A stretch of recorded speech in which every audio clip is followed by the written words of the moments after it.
It's time for another episode of Film Room, and today we're going to take a look at Michigan cornerback, defensive back, Mike Sainristil. A player that's getting a lot of talk about, probably going to be a day 2 pick in the 2024 NFL Draft, but definitely somebody that I think a lot of teams are really going to like. If you're not familiar with what I do in these videos, I like to take clips, plays from his games, and so I'm going to be looking at their game against Washington in the national championship game, and then also the game against Ohio State to kind of showcase the type of player that he is, what he could do in the NFL, and then kind of how he projects there. So I don't want to waste any more time. Let's get into the tape. Now, the first thing that stood out to me from Mike Sainristil was his physicality. Despite being 5'9" and 182 pounds, he is a physical, smash you in the mouth type of player. Here against Ohio State, he's at the bottom of the screen. He's lined up like an outside cornerback. And he's going to drop into some underneath coverage, but he's able to see that this is a little design swing pass, flat pass to the flat to the running back, and he's able to diagnose that right away because he's in zone coverage and has his eyes in the backfield. But just look at him explode to the ball and just level the running back. Just completely took him down. 100% clean hit. He lowered his shoulder, hit him in the chest. But that's setting a tone, setting a message. And a guy that, like I said, is 5'9", 182 pounds. Just this ability, this willingness to just explode forward and put a shoulder into a guy just stands out right away to me. Another example of that is right here. This is one of the first plays against Ohio State, and Sainristil's lined up right here. He looks like a weak side linebacker just where he's positioned. And Ohio State, I don't know if this is by design, but they're going to run the ball right at him. The hole opens up right at Sainristil, and once again, he doesn't back down.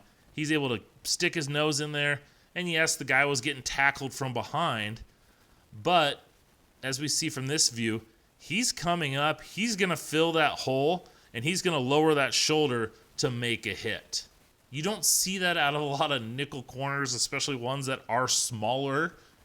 But Sainristil definitely shows that ability and the willingness to be a factor in the run game and lower that shoulder and make tackles.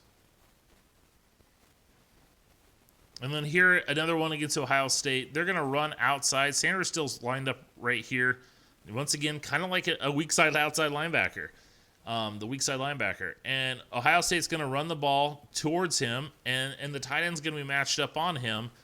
And Sainristil is able to extend and set the edge. I mean, there's defensive ends in this draft class that can't set the edge like this. He pushes back that tight end and forces the running back to have to cut it back inside where the linebackers are right there. Like I said, you don't see some defensive ends can't even do this. Some defensive ends that tight end will be able to occupy them. And here's, once again, I don't want to harp on it, a 5'9", 182-pound cornerback setting the edge against the tight end. Now, I showed you in that first clip just his ability to kind of quickly diagnose and react, where he's able to fly up and blow up the pass underneath. We see a lot of that here. So Sainristil's right here against Washington. And at the snap, he's going to be covering this running back. And so this is going to kind of come into play later on in the video. He's using a variety of different ways. But here he's matched up with this running back. And he's able to drop back. But he sees that, hey, you know what? He's cutting underneath. And he reads this middle screen. And he's able to just fly up, duck underneath the lineman, and make that tackle. And it's just that ability we see once again right here. Just kind of flip back. And that's actually a receiver, not the running back. So he's matched up with McMillan in the backfield. Just recognizes it, bursts forward, and is able to blow this play up before it can go anywhere. Now, as we can see from already the four previous clips that I showed you, Michigan was able to utilize Sainristil in a variety of different ways. We saw him lined up as a pseudo linebacker. Even in that first clip, we saw him lined up outside. Here, we see Sainristil lined up in the slot across from this receiver. I think that's going to be kind of his main areas as considered a slot receiver. He's got good quickness, good change of direction. He shows the ability to play both man and zone. Here, we see the zone just fluidly being able to drop into coverage underneath, taking away the flat area. So if this receiver was going to sit down, break out, he's right in that area to be able to make the play. Just that ease of his movement, doesn't look like he's even really trying, getting some depth there to take away that area of the field. Here's another example of that. Sainristil's lined up here, kind of almost on the edge. And he's going to drop into zone coverage and kind of take away this hook area. This outside receiver is trying to break on the post. Sainristil's right there, taking away that initial throw, forcing the receiver to have to go upfield. He ends up making that the safety wasn't able to get over and left him open. But we see, once again, Sainristil's ability to get depth, flow in zone coverage, and, take away certain routes. Now, Sainristil is much more than just a zone cornerback. He can play man-to-man. Here he is lined up in the slot once again, kind of back, part of this trip set. And he's going to match up with this receiver right here, who's going to run kind of a double move. And he's able to break out with him on this out route, but then also see that he's trying to turn it into a wheel to go down the sideline.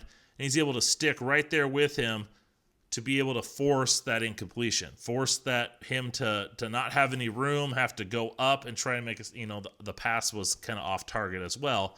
But you just see that man-to-man ability to be able to adjust and even stick with him through that double move.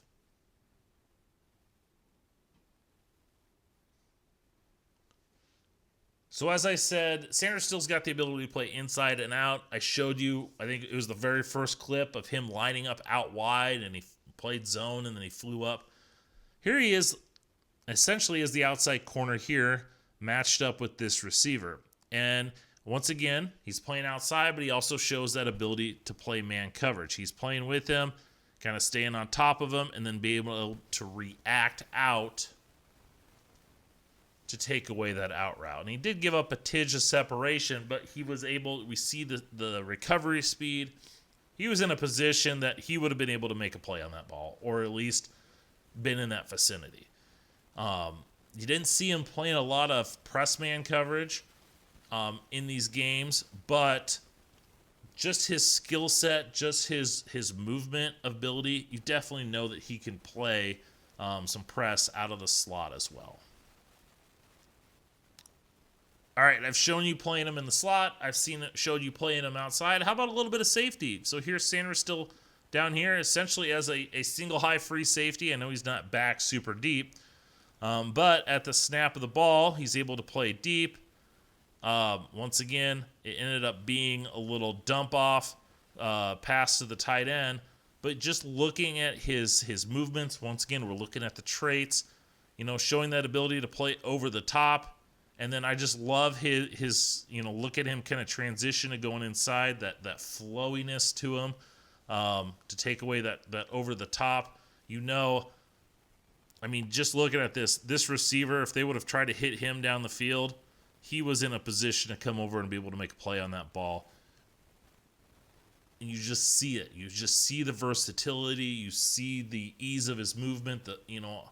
I wouldn't say super, but he's got loose hips, and that's going to show up in zone coverage, playing off man, playing press man.